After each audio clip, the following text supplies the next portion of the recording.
3వ కీర్తన 5వ వచనం. యెహోవా నాకు ఆధారం, కావున నేను పండుకొని నిద్రపోయి మేలుకొందును. 10,000 మంది దండెత్తి నా మీదికి వచ్చి మోహరించినను నేను భయపడను. చాలు. యెహోవా నాకు ఆధారము, కావున నేను పండుకొని నిద్రపోయి మేలుకొందును అనే మాట మనకి చాలా ధైర్యాన్ని ఇస్తుంది కదా. పండుకోవడం, నిద్రపోవడం మనిషి జీవితంలో చాలా ప్రాముఖ్యమైనటువంటి విషయం కదా. అయితే ఈరోజు మీతో నేను పంచుకోవాలనుకున్న అంశం ఏంటంటే, కలవరపెట్టి కార్యాలు చేసేటువంటి దేవుడు మన దేవుడు. ఎలాంటి దేవుడు అంటే కలవరపెట్టి కార్యాలు చేసేటువంటి దేవుడు. అంటే కలవరానికి గురి చేసి దేవుడు ఏం చేయాలో అలాంటి కార్యాలు దేవుడు ఖచ్చితంగా చేస్తాడు. అయితే ఆ కలవరంలో మనం కలత చెందాం. చాలాసార్లు కలవరం వచ్చినప్పుడు మనం చాలా కలత చెందాం, అంటే డిస్టర్బ్ అయిపోతాం అన్నమాట. చాలా ఏం జరుగుతుందో ఏమో, అవునా, మనం అనుకునే జరుగుతో లేదో, అనుకున్నట్టుగా జరుగుతుందో లేదో, అనుకున్న సమయానికి జరుగుతుందో లేదో అని చాలా మనం ఆందోళన చెందుతాం. కానీ దేవుడు నాకు ఇచ్చిన తలంపు ఈరోజు మీతో చెప్పాలనుకున్న విషయం ఒకటే. మేబీ మీరు చాలా విషయాలు కలవర పడుతున్నారు కావచ్చు, కానీ దేవుని యొక్క విధానం ఎట్లా ఉంటుందంటే, కలవర పడినప్పటికీ, దేవుడు ఒకవేళ కలవర పెట్టినప్పటికీ దేవుడు తన కార్యాలను డెఫినెట్గా దేవుడు చేస్తాడు. ఒక 3 ఉదాహరణలు నేను మీకు బైబిల్లో నుండి చూపిస్తాను. కలవరం ఉందనుకోండి, ఆ వ్యక్తికి ఫస్ట్ ఇండికేషన్ ఏంటి తెలుసా? వారు నిద్రపోరు సరిగ్గా. అంతేనా? మాకందరూ కలవరం ఉన్నప్పుడు వారికి ఏం రాదు? నిద్ర రాదు. కాబట్టి 3 రాజుల గురించి నేను ముందు పెడతాను, ఓకేనా? ఈ 3 రాజులు కలవరంతో నిద్రపోలేదు. ఆ నిద్రపోకపోవడం ద్వారా దేవుడు ఏం చేసిండు అనేటువంటి విషయాలు మీతో నేను పంచుకుంటాను. దానియేలు గ్రంథం, అందరం కూడా దానియేలు గ్రంథాన్ని తీస్తాం. 1వ అధ్యాయం.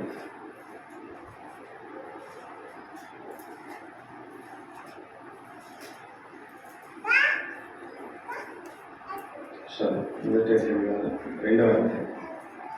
దానియేలు గ్రంథం 2వ అధ్యాయం 1, 2, 3 వచనం చదవండి. ఫస్ట్ 1, 2, 3 వచనం.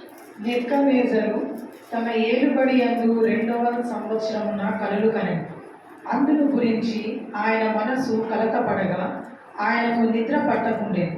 కాగా రాజు తాను కనిన కలలను తనకు తెలియజెప్పుటకై శకునగాండ్రను, గారడి విద్య గల వారిని, మంత్రికులను, కల్దీయులను పిలువనంపుడని ఆజ్ఞ ఇయ్యగా వారు వచ్చి రాజు సముఖమున నిలిచి, రాజు వారితో, నేను ఒక కల కంటిని, ఆ కల భావము తెలుసుకొనవలెనని నేను మహోవాక్యుల్యం పొంది ఉన్నాననగా. చాలు. నేను మనోవ్యాకులము పొంది ఉన్నాను. చూడండి, దీని గురించి కొన్ని విషయాలు మీతో నేను పంచుకుంటాను, జాగ్రత్తగా వినండి. మీరందరూ తెలుసు నెబుకద్నెజరు, దానియేలు సంఘటన. ఈ నెబుకద్నెజరు అనేటువంటి వ్యక్తి బబులోను రాజు. ఇదే రాజు బబులోను రాజు. యూదా రాజ్యాన్ని పూర్తిగా నాశనం చేసి అక్కడ ఉండేటువంటి వారందరూ కూడా చెరకొని తీసుకొని వచ్చినటువంటి వ్యక్తి. ఈయన పరిపాలనలోనే శద్రకు, మెషక్, అబేద్నెగో, దానియేలు ఈ 4 కూడా ఆయన దగ్గర ఉన్నారు. వారు మంచి జ్ఞానం కలిగినటువంటి వారు, ప్రావీణ్యత కలిగినటువంటి వారు, రాయల్ ఫ్యామిలీకి సంబంధించినటువంటి వారు. అది అక్కడ పక్కకు పెట్టేసారు. ఇక్కడ మనం ఏం చూస్తున్నామనంటే 2వ అధ్యాయంలో నెబుకద్నెజరు ఒక కలవడం. ఏమంటది? ఒక కలవడం. ఆ కళ ఆయన చాలా డిస్టర్బ్ చేసింది. సరే, ఈ కళ ఏందో తెలుసుకుందామని చెప్పి ప్రొద్దున లేచేసరికి ఆ కళ మర్చిపోయాడు. ఏం మర్చిపోయాడు? కళ మర్చిపోయాడు. ఇప్పుడు ఆయన బాగానే నన్ను ఆ కళ ఏంటి దాన్ని అర్థం ఏంటి? ఏమైనా తలకాయ కళ చెప్తే ఎవరైనా భావం చెప్తారు, అవునా? ఇవో నాకు చేపలు కనబడ్డాయి, నాకు పావురం కనబడ్డది, నాకు పాము కనబడ్డది, ఇట్లా ఏదైనా నాకు కళలో ఇది కనబడ్డది అని అంటే దానికి కొన్ని ఏవో ఒకటి కల్పించో, ఊహించో, లేకపోతే వాక్యాధారాలతో ఒకవేళ దేవుని కృప ఉంటే, గిఫ్ట్ ఉంటే దానికి సంబంధించినటువంటి వివరణ ఇవ్వడానికి అవకాశం ఉంది. కానీ నాకు కళ మర్చిపోయాడు. ఆ కళ కూడా చెప్పాలండి ఈయనకి, దాని భావం కూడా చెప్పాలి. అదంతా తలతిక్క వేషం అని. అవును. మళ్ళీ ఇంకేంటి తెలుసా? ఒకవేళ మీరు గనక ఈ పని చేయకపోతే మీ ఇల్లు పెంట కుంపలాగా చేసేస్తా అంటారు మొత్తం. అంటే ఎవరైతే గారడి విద్య గలవారు, మాంత్రికులు వీళ్ళందరూ ఉంటారు కదా వాళ్ళ రాజ్యంలో, వాళ్ళందరికీ శాస్త్రం ఇచ్చేస్తారు. వీళ్ళకి ఏం అర్థం కాదు. రాజన్నకి ఇంకేమైనా తిరుగుంటుందా? రాజు ఏం చెప్తే, రాజు ఒకవేళ గాడిదని గుర్రం అంటే ఏమన్నా అందరూ మళ్ళీ గాడిదను అనుకుని లోపల వేసేస్తారు. అట్లానే పరిస్థితి. కాబట్టి వీళ్ళందరూ కూడా గ్రాండ్గా ఆయన దగ్గరకు వచ్చేసి చెప్తారు, రాజా నువ్వు కథ చెప్పి ఇట్లనే చెప్పేస్తాను భావం అనుకుని. కథ గుర్తులేదు నాకు కథ గుర్తులేదంటే వాళ్ళంటే కథ గుర్తులేనప్పుడు ఏంది పరిస్థితి అంటే, మీరు అన్ని పిచ్చేషాలు వేస్తున్నారు, మీరు టైం వేస్ట్ చేస్తున్నారు, ఏమైనా చేయండి, నాకు కళ చెప్పండి, కళ భావం చెప్పండి, నేను చాలా డిస్టర్బ్ అయ్యాను అని చెప్తారు. అప్పుడు వాళ్ళు ఒక స్టేట్మెంట్ ఇస్తారు. ఒకసారి చూడండి ఈ మాట, 10వ వచనం చదవండి. అందుకు కల్దీయులు ఈలాగు ప్రత్యుత్తరం ఇచ్చింది, భూమి మీద ఏ మనుషుడు రాజు. జాగ్రత్తగా వినండి, జాగ్రత్తగా వినండి. ఎంత కష్టమైనది, ఇంపాసిబుల్ థింగ్ ఇది అనేది ఇక్కడ వాళ్ళు చెప్తారు వాళ్ళ మాట. చదవండి. భూమి మీద ఏ మనుషుడును రాజు అడిగిన సంగతి చెప్పజాలడు. ఏ చక్రవర్తియు అధికారియు శకునగాని యుద్ధకు, గాలిడ విద్య గలవాని యుద్ధకు, కల్దీయుల యుద్ధను ఇట్టి సంగతి విచారింపలేదు. రాజు విచారించిన సంగతి బహు అసాధారణమైనది. దేవతలు కాక మరెవరును ఈ సంగతి తెలియజెప్పజాలరు. దేవతల నివాసముల శరీరుల మధ్య ఉండవు కదా. చాలు, అర్థమైందా? ఇదైతే కాంప్లికేటెడ్ ఇష్యూ. ఏ నరుడు చెప్పజాలడు, ఇలాంటిది ఎప్పుడూ జరగలేదు. ఇంకేమన్నది, దేవతలు కాక మరెవ్వరు ఈ సంగతులు చెప్పజాలరు. దేవతల నివాసములు శరీరం మధ్యలో ఉండవు కదా. అంటే దాని అర్థం ఏంటంటే, నీ కళ ఎవరు, నీ కళ చెప్పి కళభావం చెప్పేవాడు భూమి మీద ఎవరు లేరు అని డైరెక్ట్గా చెప్పేస్తున్నారు. కానీ రాజు ఏమన్నాడు, నాకు కళ చెప్పాలి, కళభావం చెప్పాలి, లేకపోతే మీ అందరినీ ఏం చేసేస్తా, నేను చంపేస్తాను. మామూలుగా కూడా చంపడాలి. అవును. కాబట్టి ఇది ఒక సమస్య వచ్చిందన్నమాట. అంటే దేశంలో ఉన్న వారందరి మీదకి ఇది ఒక విపత్తు వచ్చింది. అయితే ఈ విషయము ఎవరికి తెలుస్తుంది అని అంటే, దానియేలుకి తెలుస్తుంది. ఎవరికి తెలుస్తుంది? దానియేలుకి తెలుస్తుంది. దానియేలుకి తెలిసినప్పుడు ఆయన ఒక మాట అంటారు, 16వ వచనం. అప్పుడు దానియేలు రాజ సన్నిధికి పోయి స్వప్న భావమును తెలియజెప్పుటకై తనకు సమయము దయచేయమని రాజును బతిమాలే.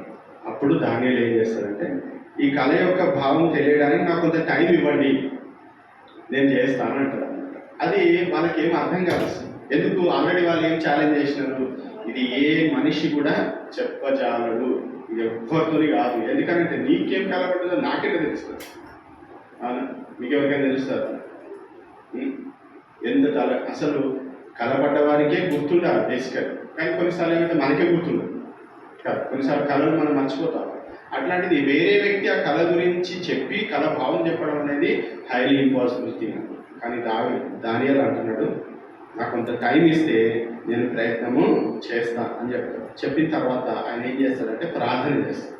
ఏం చేస్తాడు? ప్రార్థన చేస్తాడు. ఆయన స్నేహితుల దగ్గర పోతాడు, షద్రక్ మెషక్ అబేద్నెగో దగ్గర పోయి ప్రార్థన చేయండి నా కోసం, నేను దేవుడిని అడుగుతా, మనకి దీని విషయం తెలియాలి, లేకపోతే చాలా పెద్ద సమస్య వచ్చేటప్పుడు అని చెప్తారు. అప్పుడు వారందరూ కలిసి ప్రార్థన చేసినప్పుడు 19వ వచనంలో దేవుడు ఆయనకి సమాధానం ఇస్తారు. చూడండి 19th verse. అంతటా రాత్రి అందు దర్శనము చేత ఆ మర్మము దానియేలునకు బయలుపరచబడెను కనుక దానియేలు పరలోకమందున్న దేవుని స్తుతించెను. చూడండి, ఆ రాత్రి ఎప్పుడైతే దానియేలు ప్రార్థన చేసిందో, షద్రక్ మెషక్ అబేద్నెగోలు దానియేలుకు సహకారిగా ఉండి వారు కూడా ప్రార్థన చేసినారో, దేవుడు అద్భుతంగా దానియేలునకు ఆ దర్శనంలో ఆ సంగతి ఏంటిదనే దేవుడు బయలుపరిచిండు. అప్పుడు దానియేలు దేవుడిని స్తుతించినట్లుగా మనము చూస్తున్నాం. కాబట్టి ఇప్పుడు ప్రాబ్లం సాల్వ్ అయిపోయింది. ఏంటిది? కళ ఏంటిది, కళ భావం ఏంటిది అనే దేవుడు దానికి బయలుపరిచాడు. అయితే దీని వెనకాల దేవుని యొక్క ఉద్దేశం ఏంటిది అనేది మనం ఆలోచన చేయాలి. ఎందుకు దేవుడు నెబుకద్నెజరుకు కలవర పెట్టిండు, ఎందుకు దేవుడు నెబుకద్నెజరు కళను మరిచేటట్టు చేసిండానంటే, దేవుని కార్యం అక్కడ ఒకటి జరగాల్సింది. ఆ కార్యం ఏంటిదనంటే, దానియేలు హెచ్చింపబడాలి, షద్రక్ మెషక్ అబేద్నెగోలు హెచ్చింపబడాలి. హల్లెలూయా. ఒకసారి 46వ వచనం చూడండి. 48-49 సారీ. ఓకే, 47 నుంచి చదవండి. ఈ మర్మమును బయలుపరచుటకు నీవు సమర్థుడవైతివే. నీ దేవుడు దేవతలకు దేవుడును రాజులకు ప్రభువును మర్మములు బయలుపరచువాడనై ఉన్నాడని దానియేలునకు ప్రత్యుత్తరం ఇచ్చాను. చూడండి, రాజు ఏమనుకుంటున్నాడు తెలుసా? ఎప్పుడైతే కళ యొక్క భావాన్ని ఎప్పుడైతే దానియేలు వివరించి చెప్పినాడో రాజు ఏమంటుందో తెలుసా? నీ దేవుడు దేవతలకు దేవుడును రాజులకు ప్రభువును మర్మములు బయలుపరచువాడైనాడని దానియేలుకు ప్రత్యుత్తరం ఇచ్చింది. అప్పుడు రాజు దానియేలును బహుగా హెచ్చించి ఏం చేసినాడు? దానియేలును బహుగా హెచ్చించి అనేక గొప్ప దానములు ఇచ్చి అతనిని బబులోనులోను సంస్థానం అంతటి మీద అధిపతినిగాను బబులోను జ్ఞానులందరిలో ప్రధానునిగాను నియమించాడు. దేవుని కార్యం ఏంటి తెలుసు? దానియేలును దేవుడు హెచ్చించాడు. అలాగే షద్రక్ మేషక్ అబేద్నెగో గురించి 49వ వచనం 49. అప్పుడు రాజు అంతటా దానియేలు రాజు నొద్ద మనవి చేసి కొనగా రాజు షద్రక్ మేషక్ అబేద్నెగోలను వారిని బబులోను సంస్థానము మీద విచారణకర్తలుగా నియమించాడు. అయితే దానియేలు రాజు సన్నిధిని ఉండే. చూడండి, ఈ షద్రక్ మేషక్ అబేద్నెగోలను వారిని బబులోను సంస్థానముల మీద విచారణకర్తలుగా వారిని నియమించినాడు. దానియేలేమో రాజు సన్నిధిలో ఉన్నాడు. కాబట్టి దేవుని కార్యం ఏంటిది అనంటే బానిసలుగా వచ్చినటువంటి వీరిని దేవుడు హెచ్చించాలి అని అంటున్నాడు. ఎవరిని కలవర పెట్టిండు దేవుడు? నెబుకద్నెజరు దేవుడు కలవర పెట్టిండు. కాబట్టి కలవర పెట్టినాడు దేవుడు, కానీ దేవుని యొక్క కార్యాలు ఏం జరగాలో అవి దేవుడు జరిగించిన. ఆ తర్వాత దానియేలు విషయంలో మనం అనేకమైనటువంటి సంఘటనలు మనం చూస్తాం. దేవుడు దానియేలు ఏ విధంగా ఆశీర్వదించింది. కొంతమంది దాదాపు నాకు తెలిసి 4 రాజుల నాయకత్వంలో ఆయన ప్రధానిగా ఉంటాడు. అంటే ఉన్నతమైన స్థానంలో దేవుడు దానియేలు ఉంచినట్టుగా మనము చూస్తున్నాం. కాబట్టి నెబుకద్నెజరు దేవుడు కలవర పెట్టిండు. దేవుడు ఆయన చేయాలనుకున్నటువంటి కార్యాన్ని దేవుడు చేసింది. తర్వాత రెండవదిగా మనం చూసినట్లయితే ఇదే దానియేలు గ్రంథంలో 6వ అధ్యాయం 16, 17, 18 వచనాలు చూద్దాం. దానియేలు గ్రంథం 6వ అధ్యాయం. అంతటా రాజు ఆజ్ఞ ఇయ్యగా బంట్రౌతులు దానియేలును పట్టుకొని పోయి సింహముల గుహలో పడద్రోయగా రాజు నీవు అనుదినము తప్పక సేవించుచున్న నీ దేవుడే నిన్ను రక్షించునని దానియేలుతో చెప్పారు. వారు ఒక రాయి తీసుకొని వచ్చి ఆ గుహ ద్వారమున వేసి దాన్ని మూసిరి. మరియు దానియేలు గూర్చి రాజు యొక్క తీర్మానము మారునేమోయని రాజు ముద్రను అతని అధికారుల ముద్రను వేసి దాన్ని ముద్రించింది. అంతటా రాజు తన నగరులకు వెళ్ళి ఆ రాత్రి అంతటా ఉపవాసం ఉండి నాట్య వాయిద్యములను జరగనీయలేదు. అతనికి నిద్ర పట్టకపోయాను. కదా. ఈ రాజు ఎవరు? దర్యావేష్. ఎవరైనా దర్యావేష్ అనేటువంటి రాజు. ఇక్కడ జరిగినటువంటి సంఘటన ఏంటో మీకు కొంత నేను వివరిస్తాను. దానియేలు దేవునికి తప్ప ఎవరికి ప్రార్థన చేస్తలేడు అనే విషయము అక్కడ ఉండే వారందరికీ తెలిసింది. వారందరూ ఈయన మీద కుట్ర పన్ని ఒక శాసనాన్ని తీసుకొని వస్తారు. ఏంటిది ఆ శాసనం అని అంటే 30 రోజుల వరకు మీకు ఏ అవసరం ఉన్నా, ఏ మనవి ఉన్నా దేవుని దగ్గర కానీ ఎవరి దగ్గర కూడా మీరు ఏం చేయొద్దు, అడగొద్దు. ఎవరి దగ్గర రావాలి? రాజు దగ్గరికి రావాలి. ఇక్కడ నుంచి చూడండి ఒక మాట. 7వ వచనం, 6వ అధ్యాయం 7వ వచనంలో 4th లైన్. రాజ్యపు ప్రధానులు, సేనాధిపతులు, అధిపతులు, మంత్రులు, సంస్థానాధిపతులు అందరూ కూడి రాజొక ఖండితమైన చట్టము స్థిరపరచి దానిని శాసనముగా చాటింపజేయనట్లు యోచన చేసి, ఎట్లనగా 30 దినముల వరకు నీ యొద్ద తప్ప మరి ఏ దేవుని యొద్దనైనను మానవుని యొద్దనైనను ఎవడును ఏ మనవియు చేయకూడదు. ఎవడైనను చేసిన ఎడల వాడు సింహపు గుహలో పడద్రోయబడు. రాజా ఈ ప్రకారముగా రాజు శాసనము ఒకటి పుట్టించి. చూడండి, అసలు దీని ఏమైనా అవసరం ఉందా? ఇట్లాంటి చట్టం, ఇట్లాంటి శాసనం, ఒక రాజ్యం, దీని ద్వారా ఏమైనా ఒరిగేది ఉందా? ఏమీ లేదు కదా. కానీ దానియేలుని టార్గెట్ చేసి మీరు ఏం చేసి ఒక శాసనాన్ని తీసుకొచ్చు. ఏంటి? 30 రోజుల వరకు ఎవ్వరి దగ్గర మనవి చేయడానికి వీల్లేదు. కానీ దానియేలు ఎంత నిష్ట కలిగినటువంటి వాడు, ఎంత భయభక్తులు కలిగిన వాడంటే దేవుడు తప్ప ఎవరి దగ్గర కూడా ఆయన మనవి చేసేటువంటి మనిషి కాదు. కాబట్టి దానియేలు ఏం చేస్తున్నాడు? ఈ శాసనం వచ్చిందని తెలుసు, కానీ ఆయన ఏం చేస్తున్నాడు? ఆయన చేయాల్సింది ఆయన దేవునికి ఆయన ప్రార్థన చేస్తున్నట్టుగా మనము 10వ వచనంలో తర్వాత మనము చూస్తాం. యథాప్రకారంగా అనుదిన ముమ్మారు మోకాళ్ళని తన ఇంటి పైగది కిటికీలు యెరూషలేము తట్టున తెరవబడి ఉండగా తన దేవునికి ప్రార్థన చేయించి ఆయనను స్తుతించవచ్చు. ఇది శాసనానికి విరుద్ధమైనటువంటి పని. ఓకేనా? ఈ పని చేసింది కాబట్టి ఇప్పుడు వీళ్ళందరూ తీసుకుపోయి ఏమంటున్నారు? దానియేలుని తీసుకుపోయి చట్ట ప్రకారంగా, మీరు ఇచ్చిన శాసన ప్రకారం తీసుకుపోయి చేయాలి, సింహాల గుహలో వేసేయండి అని చెప్తారు. దర్యావేషికి ఇష్టం లేదు. దర్యావేషికి పాపం ఇదంతా తెలియదు, కుట్రాని సంగతి. శాసనాన్ని ఇచ్చేసేసింది కాబట్టి దర్యావేషి కూడా ఏం చేయలేనటువంటి పరిస్థితి. కానీ శాసనం వచ్చింది కాబట్టి తీసుకుపోయి దానియేలు ఏం చేసిండు? సింహాల గుహలో తీసుకుపోయి వేసేసిండు. అక్కడ ఆయన వేసిండు, కానీ ఇక్కడ దర్యావేషికి చాలా కలవరం. రాత్రంతా ఆయన ఏమైందట? నిద్ర. ఏం జరుగుతుందో దానియేలుకి కదా. దానియేలుకి 1-2 సింహాలుగా కొన్ని వందల సింహాలు ఉంటాయి గుహలో. మనం అనుకుంటాం మనం మామూలుగా 2-3 సింహాలు ఉండొచ్చు, కాదు కాదు, చాలా సింహాలు. అయితే ఈయన కలవరపడి నిద్రపోకుండా వేకువనే లేచి తెల్లవారుజామున రాజు వేగిరమే లేచి అందరికంటే ముందు ఈయననే ఉరికింది. ఎక్కడికి? గుహ దగ్గరికి. ఏమని అడుగుతుంది తెలుసా? జీవము గల దేవుని సేవకుడైన దానియేలు, జీవము గల దేవుని సేవకుడైన దానియేలు, నిత్యము నీవు సేవించుచున్న నీ దేవుడు నిన్ను రక్షింపగలిగినా అని గుహ దగ్గర నిలబడి మెల్లగా మాట్లాడతాడు దానియేలుతో. నీ దేవుడు నిన్ను రక్షించిందా దానియేలు అనేసరికి అక్కడ నుండి ఆన్సర్ వస్తుందా అనుకుంటే అక్కడ నుండి ఆన్సర్ వచ్చింది, రాజు చిరకాలం జీవించుగాక. హల్లెలూయా. ఒక్కసారిగా దర్యావేషి షాక్. అన్ని సింహాల మధ్యలో దానియేలు ఏ విధంగా సజీవంగా ఉన్నాడు? ఏ విధంగా సజీవంగా ఉన్నాడంటే, నా దేవుడు నన్ను కాపాడు.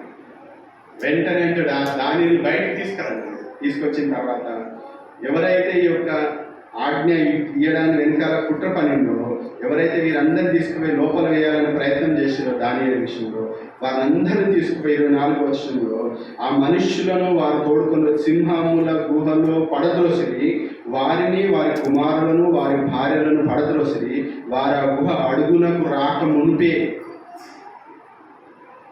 అర్థమవుతుందా? వారు ఆ గుహ అడుగునకు రాక మునిపే అంటే భూమిని కూడా వారు అనుకోలేదట. సింహముల పాలైంది, సింహములు వారి ఎముకలను సహితము పగుల గోరికి పొడి చేసి. ఎముకలను కూడా అంటే అంత ఆకలితో ఉన్నాయి కదా మొత్తం. దేవుని కార్యం ఏంటి? దర్యావేషిని దేవుడు కలవరపెట్టి దేవుడు చేసినటువంటి కార్యం ఏంటి అంటే, మీరు తర్వాత ఇక్కడ 25వ వచనంలో చూడండి. అప్పుడు చదవండి. అప్పుడు రాజు దర్యావేషు లోకమంతటా నివసించు సకల జనులకును రాష్ట్రములకును ఆయా భాషలు మాట్లాడు వారిని ఇలా వ్రాయించెను, మీకు క్షేమాభివృద్ధి కలుగును గాక. నా సముఖమున నియమించినదేమనగా, నా రాజ్యములోని సకల ప్రభుత్వముల యందు నివాసులు దానియేలు యొక్క దేవునికి భయపడుచు ఆయన సముఖమున మనుకుచుండవలెను. ఆయనే జీవం గల దేవుడు, ఆయనే యుగయుగములుండువాడు. ఆయన రాజ్యము నాశనము కానేరదు, ఆయన ఆధిపత్యము తుదమట్టున ఉండును. ఆయన విడిపించువాడును రక్షించువాడునై ఉండి పరమందును భూమి మీదను సూచక క్రియలను ఆశ్చర్య కార్యములను చేయువాడు. ఆయనే సింహముల నోటి నుండి ఈ దానియేలును రక్షించెను అని వ్రాయించాడు. చూడండి, ఇప్పుడు మొదటి కలవరం పొందినప్పుడు నెబుకద్నెజరు సమయంలో దానియేలు హెచ్చించబడ్డాడు, షద్రక్ మెషక్ అబేద్నెగోలు హెచ్చించబడ్డాడు. రెండవ కార్యము దర్యావేషుని కలవరపెట్టి దేవుడు చేసినటువంటి కార్యం ఏంటంటే, అక్కడ చూడండి, ఆయన రాజ్యంలోని సకల ప్రభుత్వంలో నివాసములు అందరూ కూడా ఏం చేయాలట, దేవునికి భయపడి వనకాలి. ఆయనే జీవం గల దేవుడు, ఆయనే యుగములు ఉన్నవాడు, ఆయన రాజ్యము నాశనము కాలేదు. అంటే తన రాజ్యం అంతటికి కూడా యెహోవాయే దేవుడు అనేటువంటి విషయము ప్రకటించబడ్డాడు. అది దేవుని యొక్క కార్యం. దానియేలు ఒక్కడైతే ఇంతమందికి చెప్పేటోడు కావచ్చు, అవుతుండేనా? కాకపోతే కానీ ఈ కార్యం చేయడం ద్వారా దేవుడు ఏం చేసినా తెలుసా, తన రాజ్యం అంతటిలో అన్ని జనులందరికీ కూడా దేవుని యొక్క పరాక్రమము, దేవుని యొక్క శక్తి, దేవుని యొక్క మహిమ ఏంటిదో దేవుడు బయలుపరచుకున్నాడు. కాబట్టి దేవుడు ఏదైనా విషయంలో మన కలవరం ఉంది అని అన్నప్పుడు దేవుడు ఒక గొప్ప కార్యం చేయబోతున్నాడు అనే విషయాన్ని మనము జ్ఞాపకం పెట్టుకోవాలి. అంతేగాని మనం కలవరపడాల్సినటువంటి అవసరము లేదు. కలవరం ఒక రాత్రి, హల్లెలూయా, కలవరము ఒక రాత్రి, కానీ దేవుడు తన కార్యాలు ఎప్పుడు నిలిచి ఉండేటువంటి కార్యాలు దేవుడు చేస్తాడు. మూడవదిగా మనము ఎస్తేరు గ్రంథంలోకి వస్తాం. ఎస్తేరు గ్రంథం 6వ అధ్యాయం. నేను ఆరంభంలోనే చెప్పిన, మనిషి నిద్రపోకపోవడానికి కారణం ఏంటంటే ఆయనకు ఏదో ఒక కలవరం ఉంటుంది. ఎస్తేరు గ్రంథం 6వ అధ్యాయం మొదటి 3 వచనాలు.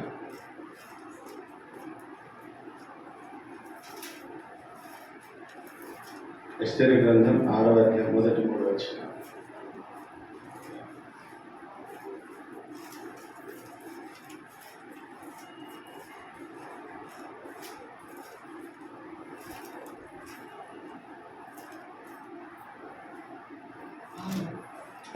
మొదటి 3 వచనం. నిద్ర పట్టకపోయినందున ఆ రాత్రి నిద్ర పట్టకపోయినందున రాజ సమాచార గ్రంథము తెమ్మని రాజు ఆజ్ఞ ఇయ్యగా అది రాజు ఎదుట చదివి వినిపింపబడేది. ద్వారపాలకులైన బిగ్హాను, తెరాషు అను రాజు యొక్క 2 నసపుకులు రాజైన అహోషరోజును చంపి అందించిన సంగతి యొర్దాకై తెలిపినట్టు అందులో వ్రాయబడి ఉండేది. రాజు ఆ సంగతి విని ఇందు నిమిత్తము మొర్దెకైకి బహుమతి ఏదైనాను ఘనత ఏదైనాను చేయబడనా అని అడుగగా రాజు సేవకులు అతనికి ఏమీ చేయబడలేదని ప్రత్యుత్తరం ఇచ్చింది. ఇక్కడ అహష్వేరోషు అనే రాజు. ఎవరు? అహష్వేరోష్. ఓకేనా? మొదటి అధ్యాయం మొదటి వచనంలో ఉంటుంది, మీకు స్పెల్లింగ్ రాకపోతే. అహష్వేరోషు మొదటి అధ్యాయం మొదటి వచనంలో పేరు ఉంటుంది. ఓకేనా? ఈ రాజుకి నిద్ర పట్టలేదు. ఎందుకు నిద్ర పట్టలేదని వివరణ మనకి ఇవ్వలేదు, కానీ మొత్తానికి దేవుడు నిద్ర పట్టకుండా చేసి, నిద్ర పట్టకుండా చేయడం వెనకాల కూడా దేవునికి ఒక ఉద్దేశం. అది మీకు ఎప్పుడైనా బాగా నిద్ర పట్టలేదు అనుకోండి, దేవుని అడగని, దేవ ఎందుకు నిద్ర పంపిస్తారని కదా. నిద్రపోవాలంటే దేవునికి దయ ఉండాలి, తెలుసా? నిద్రపోవడం అనేది గొప్ప ఆశీర్వాదం, తెలుసా? కాబట్టి నిద్ర వస్తలేదు. కొంతమంది ఎన్నో ఏమంటారు, వాటిని మెడిసిన్ వేసుకొని ప్రతిరోజు మత్తు వేసుకొని పడుకునే వాళ్ళు ఉంటారు నిద్ర లేక కదా. కానీ దేవుని దయ వల్ల మనకి అలాంటి పరిస్థితి లేదు. హల్లెలూయా.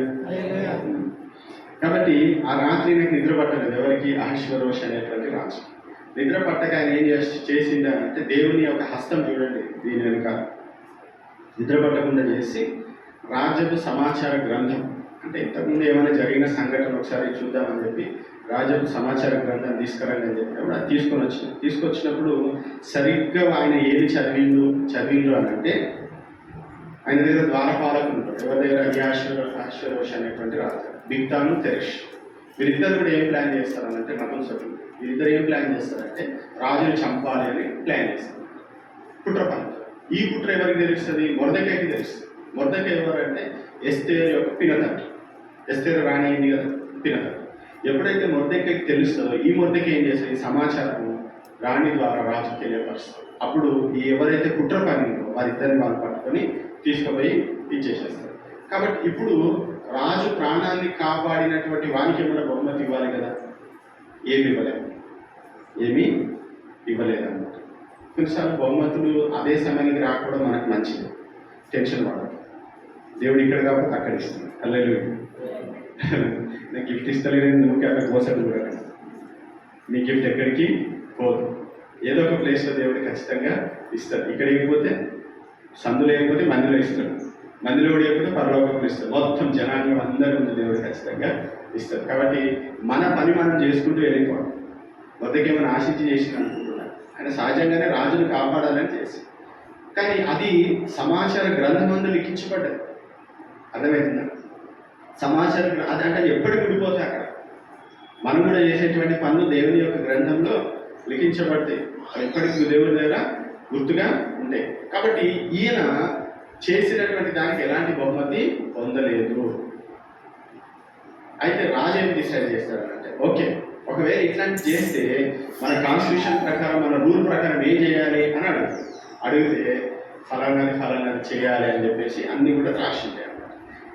ఈ యొక్క పని చేయడానికి ఎవరిని ఏర్పాటు చేసుకుంటాడు రాజు అని అంటే, మొర్దెకైని చంపాలని ప్రయత్నం చేస్తున్నటువంటి, లేదా మొర్దెకైని చంపడానికి ఆల్రెడీ ప్లాన్ చేసినటువంటి వ్యక్తి హామాన్. అర్థమవుతుంది? హామాన్. మీకు ఎస్టర్ స్టోరీ ఎగ్జాక్ట్గా తెలిస్తే మీకు తొందరగా కనెక్ట్ అయింది. హామాన్ అనేటువంటి వ్యక్తి ప్లాన్ ఏంటంటే, మొర్దెకైతో పాటు ఆయన వంశీయులు అంటే యూదులను అందరినీ కూడా చంపాలి అని ప్లాన్ చేసేస్తాడు. ఆల్రెడీ శాసనం కూడా వచ్చేస్తాడు. ఇక దాన్ని అమలు చేయడమే ఆలస్యం. కానీ దేవుడు ఏం చేసిండు? రాజుకి కలవరపెట్టి నిద్రపోనీయకుండా చేసి ఆయన కార్యం ఏంటో తెలుసా? ఎవరైతే చంపాలనుకున్నారో వారి ద్వారానే దేవుడు ఆయనకి సన్మానం చేయవచ్చు. హల్లెలూయా. చూడండి 8వ వచనం, 7-8 వచనం సేమ్ 6వ అధ్యాయంలో.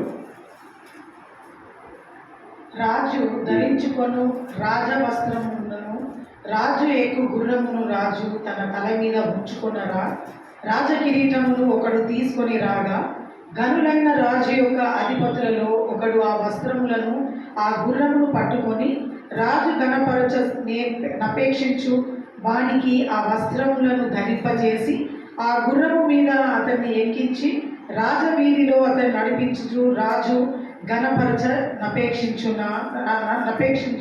వానికి ఈ ప్రకారముగా చేయదగునని అతని ముందర చాటింపవలెను. చూడండి, ఇదంతా చేయాలన్నమాట. రాజు ఘనపరచని అపేక్షించడానికి ఏం చేయాలి అని అంటే, రాజు ధరించుకునే వస్త్రాలను, రాజు యొక్క గుర్రాన్ని, రాజు తల మీద ఉంచుకునే రాజకిరీటం ఒకటి తీసుకురావాలి. ఎవరు తీసుకురావాలి? ఆ రాజ్యంలో ఘనులైనటువంటి ఒకటి తీసుకొని వచ్చి, ఎవరైతే ఈ కార్యం చేస్తారో ఆయనకు ఇవన్నీ కూడా ఇచ్చి, ఆయనకు వేసి, ఆయన ముందు నడుస్తూ, ఇగో దేవుడు రాజు విషయంలో ఇలాగూ చేసిన వారికి ఈ విధంగా ఘనత వస్తుంది. ఈ పని అంతా ఎవరు చేసింది తెలుసా? చూడండి 11వ వచనం. ఆ ప్రకారమే హామాను అనే వ్యక్తి వస్త్రములను ఆ గుర్రమును తీసుకొని మొర్దెకైకి ఆ వస్త్రములను ధరింపజేసి, చచ్చిపోయి నాకు తెలిసిన హామాను, ఆ గుర్రము మీద అతన్ని ఎక్కించి రాజవీధిలో అతన్ని నడిపించుచు రాజు గణపరచ నపేక్షించు వానికి ఈ ప్రకారము చేయతగునని అతని ముందర చాటించెను. తరువాత మొర్దెకై రాజు గుమ్మమునొద్దకు వచ్చెను. అయితే హామాను తల కప్పుకొని దుఃఖించుచు తన ఇంటికి త్వరగా వెళ్ళిపోయాడు. ఏ వ్యక్తినైతే చంపాలని ఉరికొయ్య రెడీ చేసి అంటే హ్యాంగ్ చేయాలి అన్ని రెడీ ప్రిపేర్ అయిపోయాయి అనమాట. ఇంతలోపే జరిగిపోయింది. అన్ఎక్స్పెక్టెడ్ థింగ్ కదా. దేవుడు ఎవరైనా కలవర పెట్టుడు ఇట్లాంటి కార్యాలు జరుగుతాయి.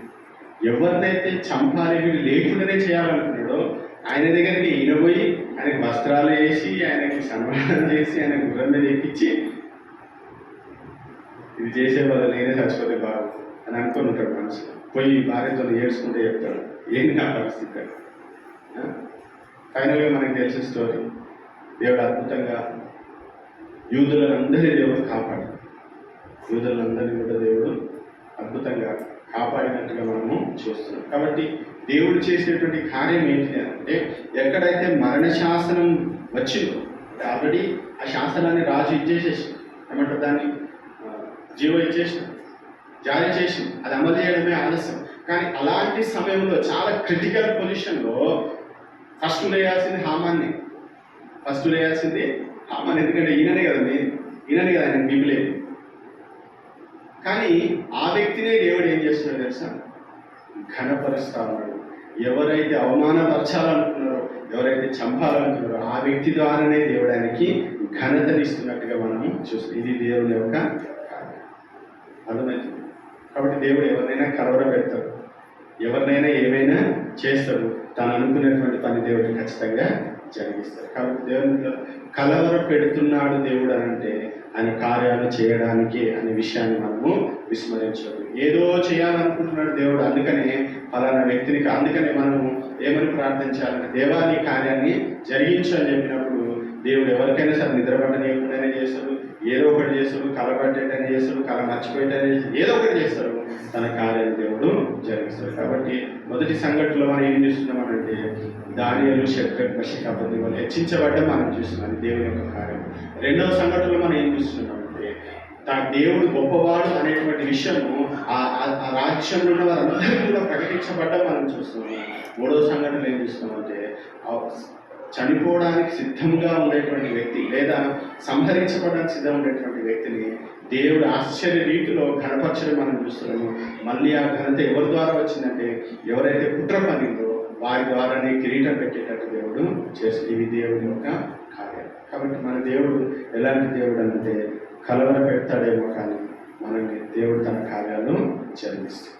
కాబట్టి మనమందరం కూడా దేవుని సన్నిధిలో ఒకవేళ ఏ విషయంలోనైనా మీకు కలవరం ఉంటే ఒకటి గుర్తుపెట్టుకోండి, దేవుడు ఏదో కార్యం చేయాలని ఇష్టపడుతున్నాడు. మీకు నిద్ర పడతలేదు, దేవుని అడిగిన ప్రభావ ఎందుకు ఇట్లా చేస్తున్నావు, ఏది సంగతి అని అంటే దేవుడే చెప్తాడు. నేను ఫలానా చేయాలనుకుంటున్నా, కొంచెం మోకరించి నేను ముచ్చట ప్రార్థన చేయి అని అంటాడు దేవుడు. అప్పుడు మనం ప్రార్థన చేయాలి. అర్థమవుతుంది. కాబట్టి మనం దేవుని చూడాలి, పరిస్థితులని చూడాలి. అయ్యో కళ ఎట్లా మర్చిపోయినా కదా, దేవుడు ఏదో ఒకటి చేస్తాడు కదా, దేవుడు ఏదో ఒకటి చేస్తాడు. అన్ని సింహాల మధ్యలో దానినే బ్రతుకుతారానంటే బ్రతికిస్తాడు దేవుడు. దేవునికి అసాధ్యమైనది లేదు. శాసనమే బయలుదేరింది కదా, ఇంకెవరు తప్పిస్తారు అని అంటే దేవుడు తప్పిస్తాడు. దేవుడు తప్పిస్తాడు. దేవునికి అసాధ్యమైనది లేదు. ప్రార్థన చేసుకుని అందరం కూడా